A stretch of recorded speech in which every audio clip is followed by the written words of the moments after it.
É, quanto ao quarto, assim se procede. Parece que os nomes atribuídos a Deus são sinônimos. Com efeito, chamam-se sinônimos os nomes que significam totalmente a mesma coisa. O- Pois é. Então, normalmente, quando Tomás de Aquino fala aqui na Suma Teológica, a primeira frase e a segunda são absolutamente, né, corretas.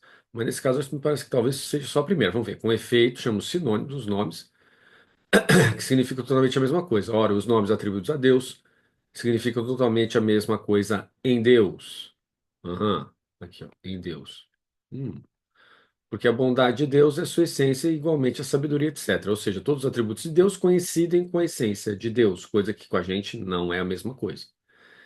Logo, esses nomes são totalmente sinônimos. Mas quem nomeia ser humano? Quem nomeia ser humano?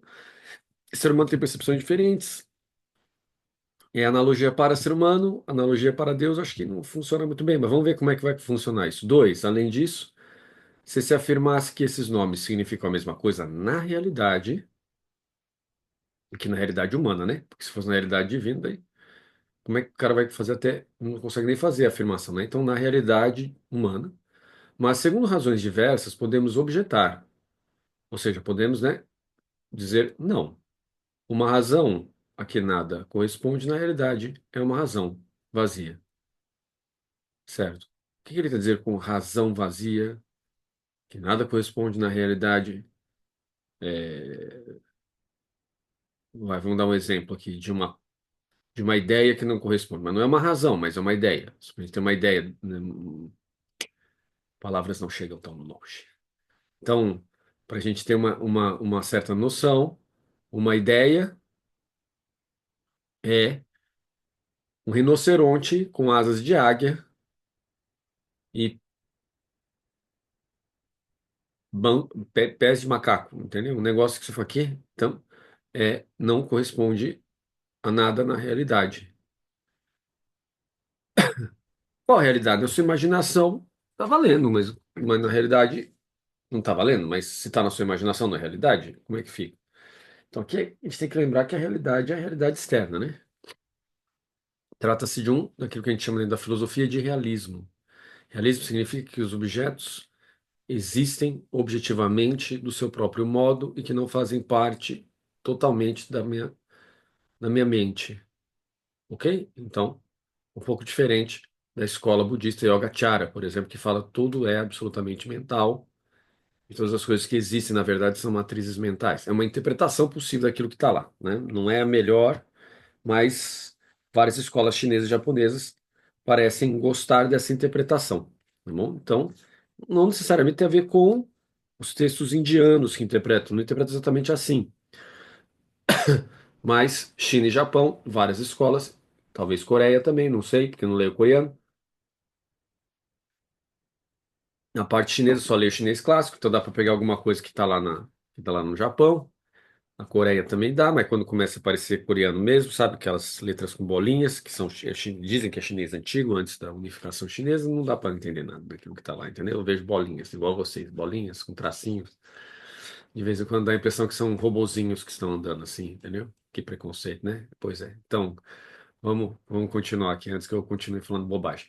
Logo, se essas razões são múltiplas, quando a realidade é una, tudo indica que tais razões são vazias, né? Então, se essas razões são múltiplas, quando a realidade é una, tudo indica que tais razões são vazias. Então, o uno e o múltiplo é uma questão platônica, né? Naquilo que a gente pode chamar de Ocidente, né?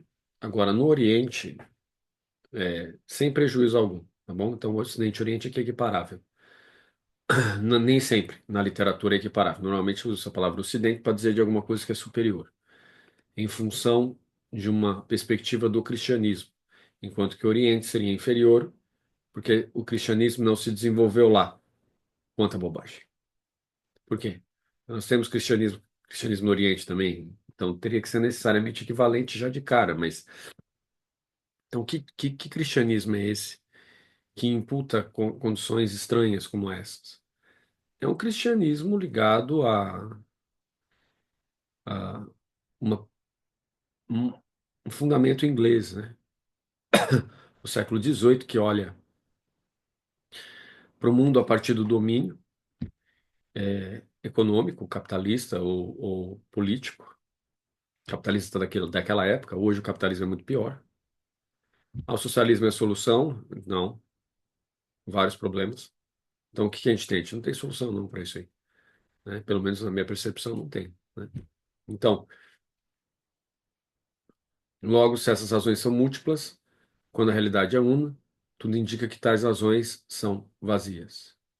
Então, essa ideia de realidade una e realidade múltipla tem a ver, no Ocidente, como eu disse para vocês, com Platão, o uno e o múltiplo, né? Para aquela estrutura platônica, a ideia era aquilo que ultrapassa o tempo, o mundo das ideias, o mundo intelectivo. Falaria do verdadeiro mundo, porque é o mundo verdadeiro mundo, entendeu? Verdadeiro mundo, aquilo que permanece. É uma escala de lógica, valor verdadeiro ou falso, que no seu ponto mais elevado da realidade, como tudo se unifica, então realidade e lógica, ou realidade e valor, se torna uma coisa só. E aí a gente coloca como se fosse equivalente verdade e realidade neste ponto, porque no nosso aqui, na nossa vida do dia a dia, verdade e realidade não é correspondente, né? Eu não falo que coisa é verdadeira e falsa, eu falo ela é real ou irreal, né? Quando ela é falsa, eu falo falso, não é irreal, né? Agora, nesses pontos de realidade última, aí sim. Qual a realidade última? O máximo possível daquilo que o intelecto humano alcança, que é Deus, no caso do sistema. Existem outros sistemas que são outras coisas, tá bom? Pagão, herege, criatura do além, que o Senhor te trancafiie no Sheol. Mas não resolve fazer isso aí, né? Não resolve nada, né? Por quê? Porque vai continuar pensando. Então, então, é preciso entender as diferenças desses sistemas, tá bom? Então, um dos sistemas lógicos é o sistema católico romano. Existem outros sistemas lógicos, outros tipos de axiomas, proposições, conceitos, modos de entender a realidade, que não é o mesmo, não é o cristão e nem é o católico, tá bom? Então, dentro do cristianismo é uma pluralidade, né? Hoje se fala de cristianismos, né? Igual budismos, não é mais unificado, né? Um tempo já foi o cristianismo. Hoje nós falamos os cristianismos, que não é mais unificado, tá bom? Não, mas você está falando para católico, católico acredita em Roma. Eu acredito em Roma, acredito no Vaticano, minha criatura. Mas o Vaticano tá em Roma? O Vaticano está em Roma geograficamente, falando está em Roma, né? Claro que está em Roma. Mas a questão é uma questão de direito internacional. Na verdade, o Vaticano é um país, né? Então, a gente não fala que acredita em Roma, a não ser que você viva no século XVIII, XVII, XV, né? Aí vive Roma, né? Mas se não, o cristianismo está no Vaticano hoje, né? Tá bom, então? Nossa, mas que frescuraiada de linguagem, concordo. Ah, frescuraiada. Mas é a vida, entendeu? Então, logo, se essas razões são múltiplas, quando a realidade é una, tudo indica que tais razões são vazias. Talvez. Vamos ver como é que Tomás vai falar em relação a isso daqui. Porque não é bem assim, né? A realidade é una em Deus. Abaixo de Deus, a realidade é sempre multiplicidade, né? Sempre interdependências e coisas assim. Então é complicado, né? Mas como o contexto fala de nomes atribuídos a Deus, nós estamos falando de uma realidade composta, que é a nossa, que se volta para Deus, né? E aí, do ponto de vista da realidade múltipla, tenta enxergar a realidade última ou una, né? Ademais, o que é uno na realidade, segundo a razão, é mais uno do que aquele que é uno na realidade múltiplo, segundo a razão. Ademais, o que é uno na realidade, segundo a razão, é mais uno do que aquele que é uno na realidade e múltiplo segundo a razão. Ok.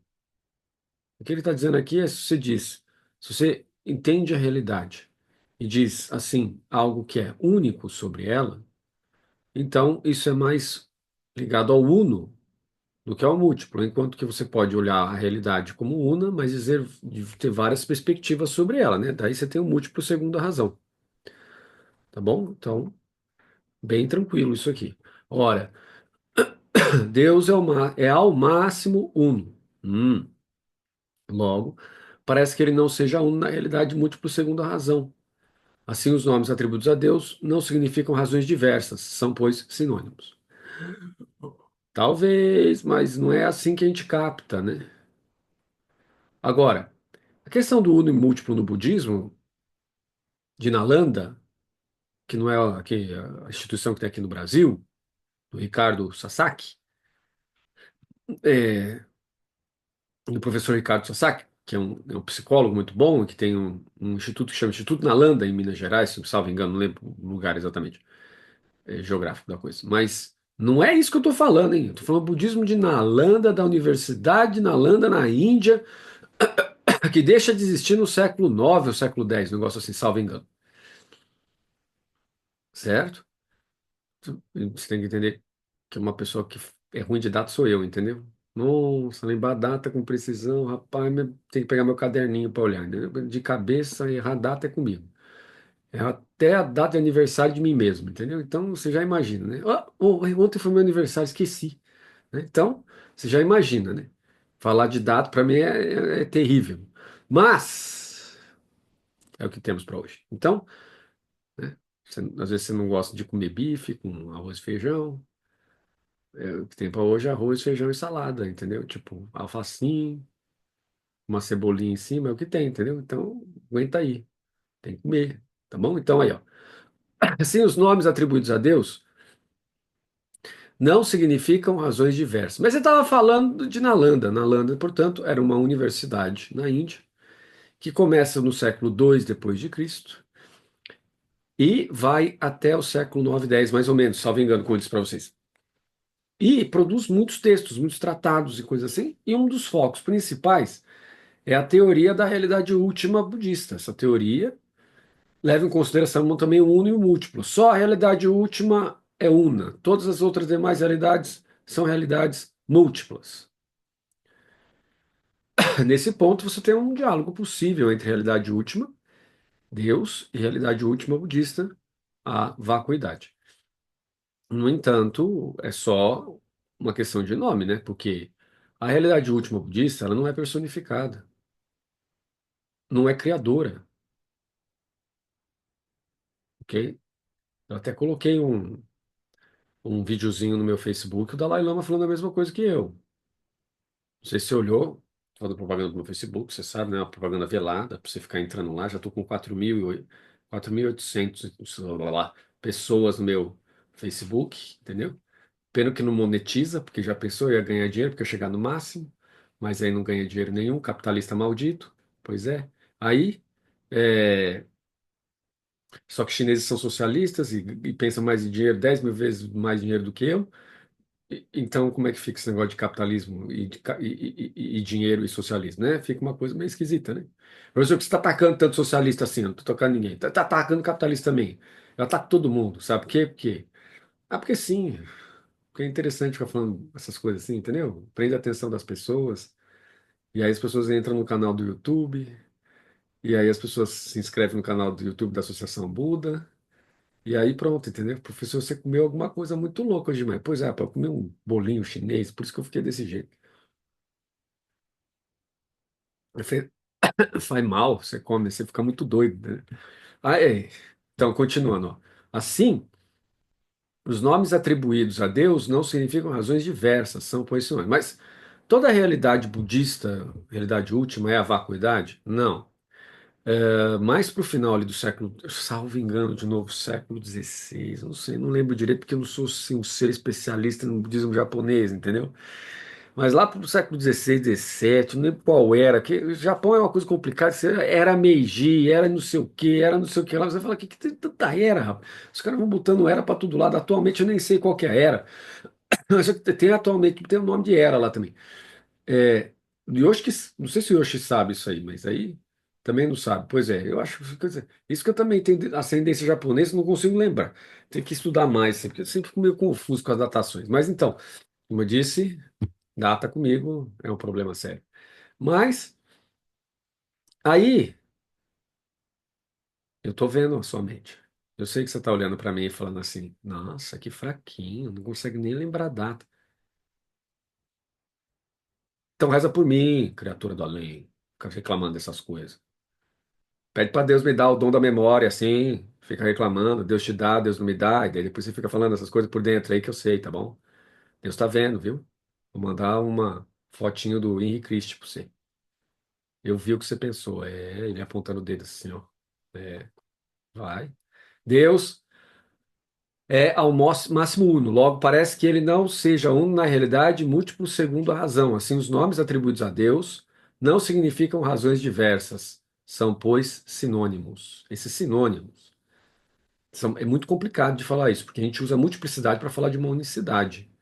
Eu acho que Tomás vai falar que não é bem assim. Vamos ver. Em sentido contrário, todos os sinônimos unidos entre si produzem palavras vazias, como se chamássemos vestido de hábito. Por consequente, se todos os nomes atribuídos a Deus são sinônimos, não se poderia convenientemente chamá-lo de Deus bom ou qualquer outra coisa. No entanto, está escrito em Jeremias. Qual? Jeremias 32, versículo 18, na versão Vulgata. Ó fortíssimo, grande e poderoso, teu nome é Senhor dos exércitos. Vixe.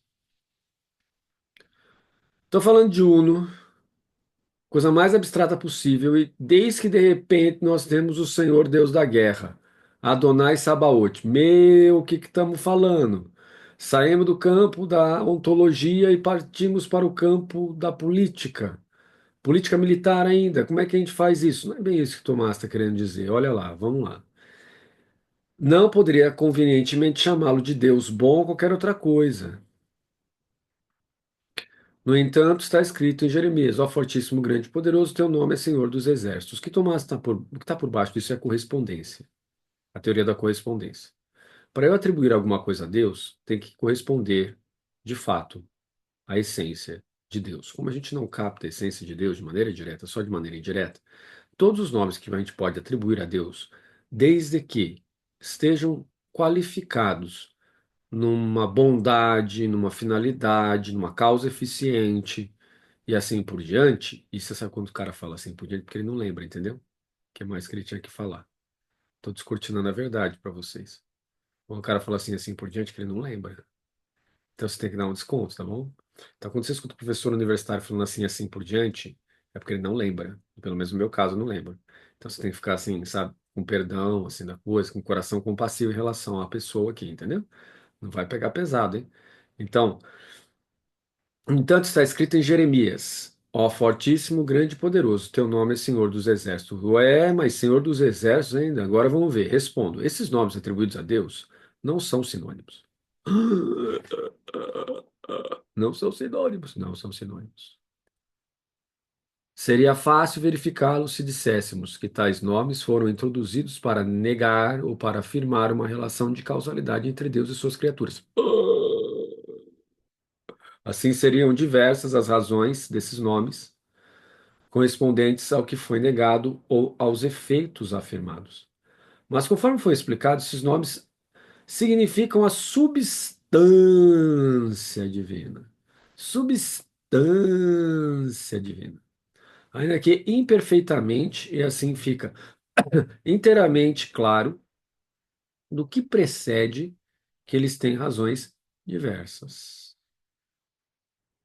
Diversas. Então, tem razões diversas. Ora, o que tem razões diversas, segundo aquilo que foi falado aqui em cima, é vazio, certo? Lembra que foi falado aqui, ó, se tem razões diversas, é vazio. Então, Tomás está dizendo que a nossa nomeação em relação a Deus, vazia, entendeu? Vazia.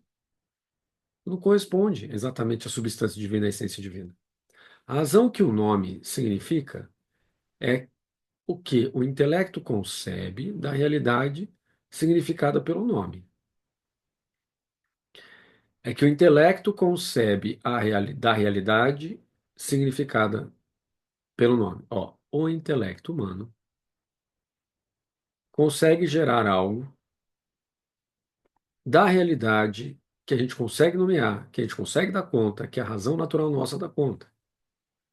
Mas se Deus revela alguma coisa, ainda que ele revele alguma coisa, tem que passar pela razão natural nossa, meu. Senão você não entende. Se Deus revelasse diretamente a realidade que você não consegue fazer sentido dela, você ia ver, sabe o que você ia ver? Olho na parede, oreba na bola de gude, entendeu? Você fala, tem uma bola de gude, tem uma orelha, entendeu? Você vai ficar doido, né? Então tem que passar pela, pelo crivo, né? Pelo corredor da razão natural nossa que junta as coisas, senão você... Agora, se a gente admite que tem Deus dentro do sistema, esse Deus necessariamente é o bem máximo, a coesão máxima e assim por diante. Mas escapa à nossa realidade, porque nós somos uma realidade de acordo com a lógica do sistema aqui, lá embaixo.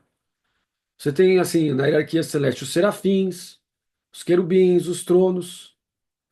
Aí tem, depois dos tronos, essa intermediária aqui é meio complicada, entendeu? A intermediária tem variações. Gregório Magno fala uma coisa, Dionísio Areopagita fala outra, Tomás ainda adota um, adota outro, a galera de trás, Agostinho, adota outro ainda. Então, quer dizer, o extrato intermediário de três aqui, hierarquias angélicas, é uma coisa complexa, porque tem variações. Então, uma das versões fala assim: depois dos tronos, vem potestades, dominações e principados. Depois, virtudes, arcanjos e anjos. Agora, aqui pode inverter. Virtudes pode subir e dominações pode descer. E aí tem uma outra complicação, que tem virtude aqui e principado aqui pode inverter. E as dominações às vezes pode subir. E aí o que estava aqui de potestades desce também. Então, quer dizer, não está muito certo. Os três primeiros é muito certo. Sempre mesma ordem. Serafim mais perto de Deus, querubim mais perto de Deus, trono mais perto de Deus. Na verdade, a gente coloca assim só para a gente entender, porque na verdade é assim, ó. Os três são assim. Deus está aqui, os três tocam igualmente. Mas a gente faz assim para a gente entender, entendeu? Fica mais fácil de entender a questão. Né? Não entenderam nada, né? Vocês estão viajando. É fácil de entender. Vá no parquinho, aqueles parques que tem tipo Hop Hari assim. Entra naquele bagulho que gira assim, ó. Aí você tenta andar e olha para o lado, você vai ver tudo fazendo assim. É mais ou menos isso, entendeu? Não entendeu, né? Eu sei que você quer uma desculpa para ir lá no Hop Hari, eu sei. Pode ir, não precisa de desculpa. Pessoas com 50 anos de idade, igual eu e você, vão no Hop Hari também, eles gostam. Só que vão escondidos, entendeu? Bota um boné, disfarça. No meu caso aqui, eu rapo tudo, entendeu? Rapo tudo, para não aparecer mais cabelo, ficar Kojak. Kojak é até piada de quem não entende, né? Quem é novo não entende que é Kojak. Fica Kojak, e aí você fica com cara de novo, ninguém sabe que você tem cabelo branco, faz a barba, daí você aparece lá, bota umas roupas de molecão, entendeu? Aí vai lá, se diverte. É isso. Né? E quando alguém pergunta, você fala, não, é por causa da arte marcial que eu corto o cabelo assim, e aí é tudo disfarce, entendeu? É só para ir gastar dinheiro no Hopi Hari, gastar tempo, ficar lá naqueles negócios que rodam, dá enjoo. Muito bom, né? Então, coisa de jovem, né? A alma da gente nunca envelhece. Ora, nosso intelecto, conhecendo Deus pelas criaturas, forma para entendê-lo concepções proporcionadas às perfeições comunicadas por Deus às criaturas. Essa comunicação é importante. Essa comunicação, ela vem pela natureza. De novo, pelos órgãos sensoriais. Ou vem pela graça, mas aí já é uma experiência mística e que é misteriosa. E não corresponde àquilo que as outras pessoas têm.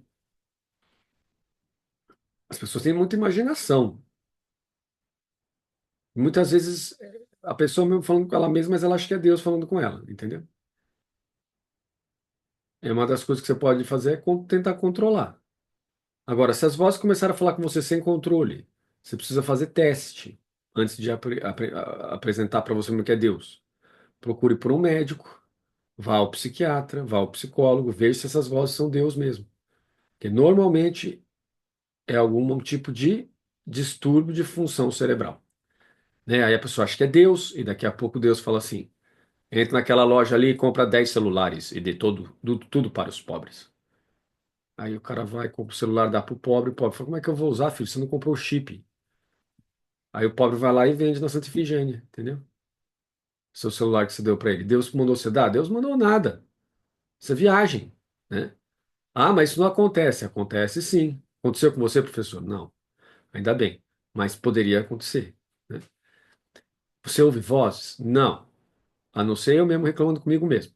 Mas poderia ouvir, mas aí precisa procurar um médico, tá bom? Mas se você ouve só você mesmo, também é bom procurar médico, entendeu? Para ver se está tudo certinho, tem que fazer exames neurológicos, isso é bom, né? Sempre fazer um check-up, viu? Essas perfeições preexistem em Deus na unidade e simplicidade. Nas criaturas, porém, são recebidas na divisão e multiplicidade. Certo? Então, só Deus tem a unidade. No sistema aqui, só Deus tem a unidade e simplicidade. E só Deus é dessa forma, porque todas as criaturas são divididas e múltiplas em todas as suas funções. Não tem criatura simples. Todas têm ato e potência, todos têm forma e matéria, todas têm essência e existência. Só Deus tem essência. Só Deus é só, por assim dizer, forma. Só Deus é só substância. Só Deus é só essência, certo? Só Deus é ato puro, não tem ato e potência. Tá bom? No sistema é isso que a gente vê. Tá bom? Então, ó, na divisão e multiplicação. Agora,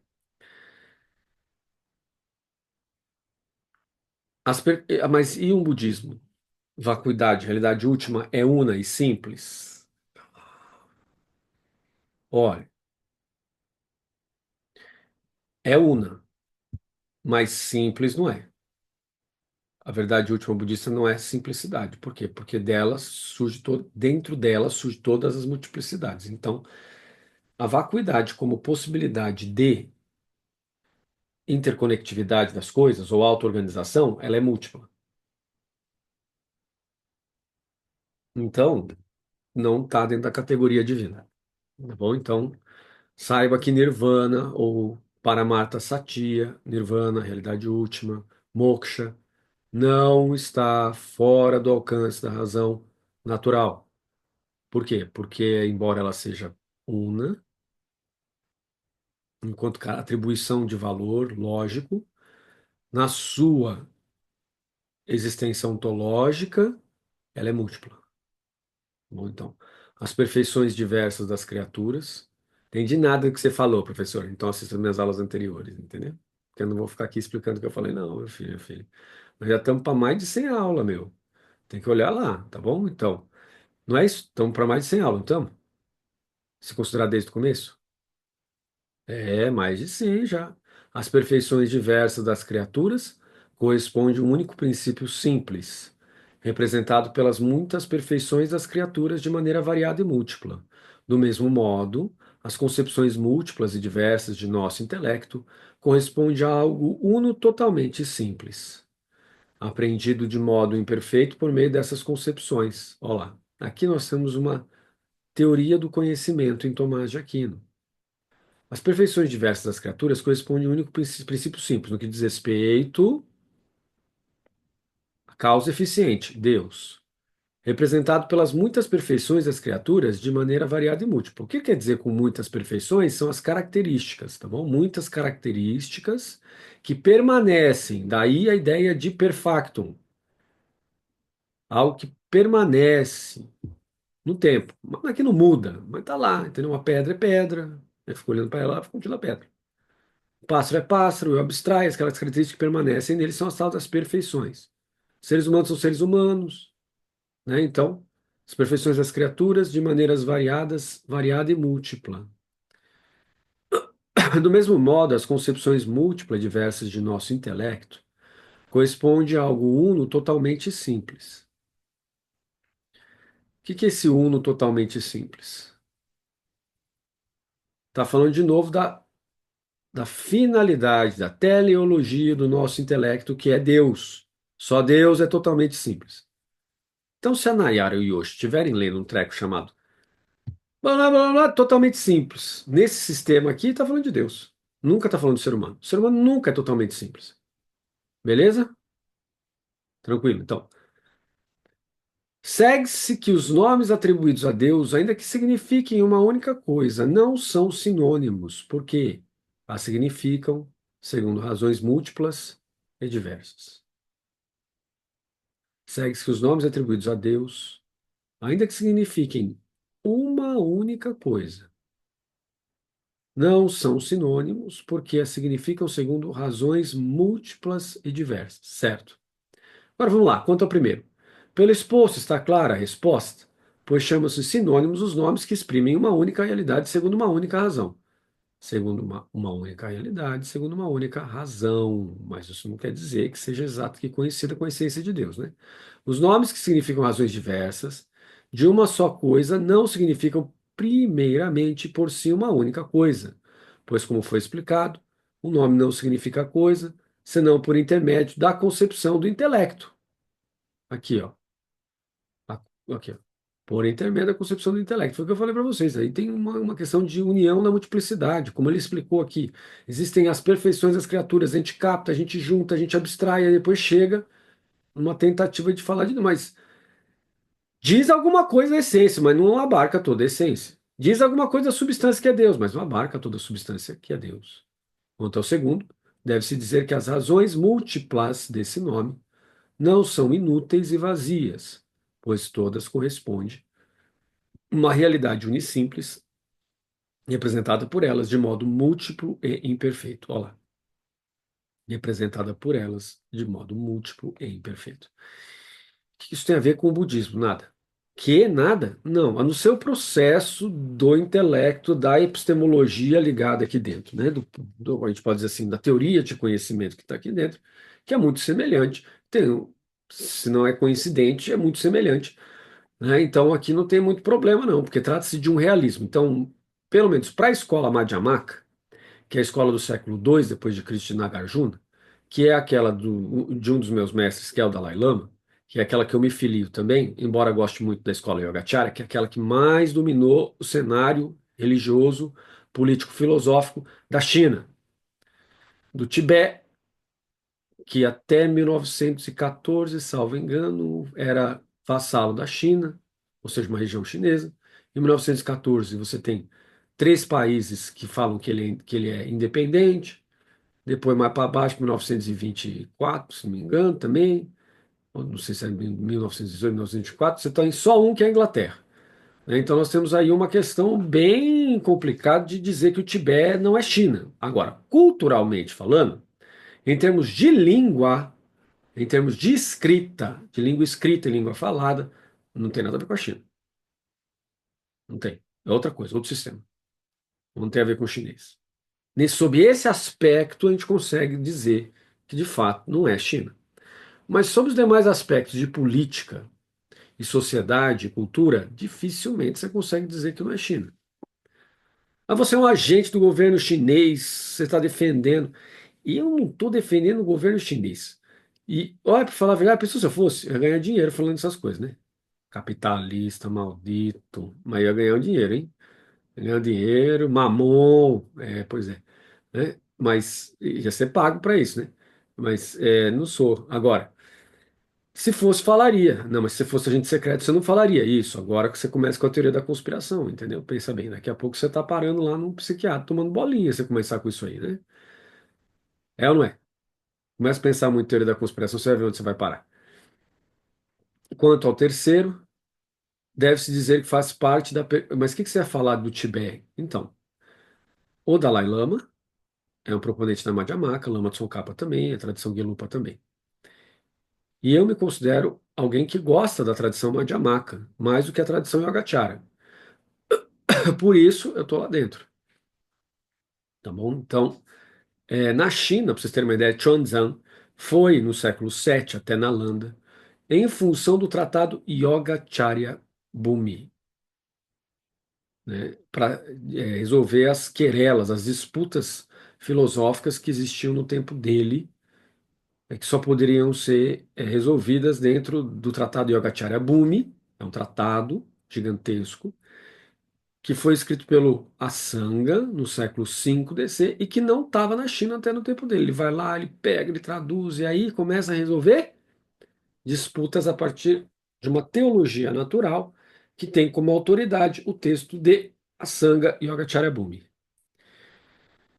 que é da escola Yogacara, como o próprio nome você pode ver está lá. Isso nada tem a ver com a escola Madhyamaka, que é 3 séculos antes. Século II, o outro é século V. Século II, Madhyamaka. Século III, século V, é Yogacara, né? Então, é, essa escola que eu me filio, que é a escola Madhyamaka, ela vai dizer que, de fato, como eu disse para vocês, existe uma realidade última, existe uma realidade convencional, existe uma realidade una e uma realidade múltipla. Existe uma verdade última e uma verdade convencional. Existe uma verdade una e uma verdade última, múltipla, mas não corresponde ao sistema que está aqui, como eu disse para vocês. E não, aí não dá para discutir a respeito. Não existe possibilidade de diálogo com uma coisa, outra coisa. Você não consegue dialogar, porque a figura de Deus não está lá. A figura de Deus, não estou falando de Deus criador, estou falando de Deus como razão última de todas as coisas. Não está lá. Não adianta querer forçar a barra, não está lá. Então, não estando lá, como é que a gente faz? Não faz, né? Entendeu? Não tem a discussão. Ela fica aberta. E pronto. Não tem o que fazer. Ah, mas eu gostaria tanto que essas escolas tivessem falado de Deus. E eu não. Por quê? Ah, em termos filosóficos, eu não, porque é complicar a minha vida. Não, não. Não, não, tá bom assim, já tá ótimo. Né? Uma coisa a menos para se preocupar na vida, né? Mas você não está se preocupando com a salvação das almas, etc., porque tem que conhecer Jesus. Eu estou falando sob o ponto de vista filosófico. Sob o ponto de vista teológico, essa não é uma necessidade também. Sob o ponto de vista da apologética religiosa, que é uma subseção. Aí sim, né? Aí sim. Quanto ao terceiro, deve-se dizer que faz parte da perfeita unidade de Deus, que o que se encontra nos outros em estado múltiplo e dividido, nele exista de modo simples e uno. E daí ocorre que ele seja uno na realidade, múltiplo segundo a razão, porque nosso intelecto o apreende multiplamente, assim como também multiplamente as coisas o representam. E vamos ver aqui. Uma natureza, tem que aumentar, né? Porque ceguinho, estou ficando ceguinho. Então, uma natureza pode ser simples segundo o ser e múltipla segundo a inteligibilidade, qualidade do intelecto de juntar coisas. Quando se realizam nela várias razões formais distintas, pelas quais ela se abre a diversos conceitos, diferentes entre si, embora se refiram à mesma realidade. Deste modo, não se pode atingir a natureza humana no que ela é, exceto pelos dois conceitos de animalidade, olha lá, animalidade e racionalidade. Então, nós temos a qualidade de animal, ou seja, de possuir alma, e a racionalidade, que é uma qualidade específica do ser humano que vai além da alma animal, né? Então, você tem uma capacidade de absorver coisas segundo esse sistema que estão nas realidades eternas. Semelhante distinção, contudo, caso só exista na mente, já pressupõe na própria realidade uma complexidade ontológica, complexidade em relação ao ser das coisas. A composição matéria-forma, a composição ser-essência. Olha lá. Todos os seres criados são matéria e forma, são ser e essência. Entenda ser essência como existência, essência. Eis porque o objetante, respondendo de antemão às soluções que serão dadas às objeções em dois, observa que mesmo a unidade ontológica de um ente corresponde à somatória de existência e essência. Okay? Eu somo existência e essência, ou ser e essência, tem um ente. Seria imperfeita, ou seja, seria ato e potência, não teria atingido o seu ponto máximo de equilíbrio e existência, se desse pretexto a composição conceitual de várias formas inteligíveis. Se desse pretexto à composição conceitual de várias formas inteligíveis. A resposta vem na forma de um apelo ao princípio que subjaz a toda a questão do conhecimento de Deus pela razão e de sua nomeação, pois nós o nomeamos de maneira pela qual o conhecemos, a saber, que a razão humana não conhece Deus diretamente, mas por intermédio das criaturas que, representa a única e simples perfeição divina, dividindo e multiplicando de maneira demasiado fragmentária, poderíamos dizer. A real complexidade que funda a multiplicidade de nossos conceitos concernentes a Deus e dos nomes que lhe atribuímos não se baseia na complexidade ontológica em Deus, mas nas criaturas. Foi o que eu disse para vocês. A questão aqui é um sistema, que tem como pensamento que forma um Deus que é simples e uno e que não participa da criação diretamente. Ele cria, mas a sua substância, a sua essência, não está aqui na criatura. Então tem uma diferença entre Deus, como substância primeira, e toda a multiplicidade de substâncias criadas pela substância primeira. Certo? Então não participa de uma para outra. Tem um espaço entre eles, tem um salto ontológico, assim, por assim dizer, entre um ser e outro. Então Deus é Deus e nada pode ser comparado a Deus. É isso que ele está dizendo aqui. Mesmo quando a gente, debaixo aqui do sistema, olha, tenta olhar por meio do nosso intelecto, por meio da nossa razão, que existe um Criador. Quando você nomeia atributos a esse Criador, não se baseia essa nomeação naquilo que é ontologicamente Deus, mas naquilo que podemos dizer por analogia, naquilo que está ao nosso redor. Diz alguma coisa de Deus, diz, mas não completamente. Certo? Pegaram a ideia? Muito legal, né? Então isso é bom porque, né, a pessoa vai lá falar para um budista assim, né? Não, porque Deus, Deus, Deus, Deus, Deus, Deus, Deus. E aí o budista vai ter umas contra-argumentações. E aí é bom que não tenha briga, né? Porque quem entendeu isso, e é muito lógico isso que está escrito aqui, se usar esse sistema não vai brigar. Por quê? Porque sabe que o seu intelecto é limitado e que tudo aquilo que está falando de Deus pode não ser Deus, né? Ou pode ser algum atributo de Deus. Bom, então, aí o budista pode reagir falando, mas eu não acho que tem Deus, eu acho que existe auto-organização. E aí a pessoa que entende essa lógica que está aqui, ela deve admitir que fé é dom. Tudo bem que nasce com a gente, mas depois tem que ter a graça de uma revelação aqui extraordinária, porque senão a nossa razão natural chega até o ponto da auto-organização, ou então ao ponto de um primeiro motor, de um Deus que fez as coisas, que produz as coisas, mas não necessariamente um Deus que intelectivamente se comunica, que é o caso da estrutura cristã. Deus intelectivamente se comunica. Deus intelectivamente se torna ser humano para falar com as suas criaturas mais baixas, que têm uma alma racional, que são os seres humanos, né? Que são a criatura mais predatória também, né? Preda tudo, né? Come tudo, preda tudo, mata tudo, até está matando o próprio planeta com a tecnologia, produzindo CO2 os caramba, e tudo está ficando quente demais. E quem achava que não é crescimento global, pelo amor de Deus, pare de ser tão negacionista assim, porque a coisa está demais, né? De quente, né? Para sobreviver agora, feliz daqueles, né? Bem-aventurados os fabricantes de ar-condicionado, porque eles ficarão ricos, né? Porque nós, né? Ah, professor, você está falando de riqueza demais hoje? Você está precisando de dinheiro? Quem não está precisando de dinheiro? Mas não precisando ganhar dinheiro para tentar produzir uma tecnologia limpa para parar de ficar tão quente assim, né? Aí sim, né? Tá bom? Então, terminamos aqui e amanhã nós entramos na questão 13, os nomes divinos, no artigo 5. Bom? Então, obrigado pela presença de vocês. Daqui a pouco a Nayara sobe e aí eu compartilho na página do Facebook a nossa aula hoje. Beleza? Até mais. Tchau.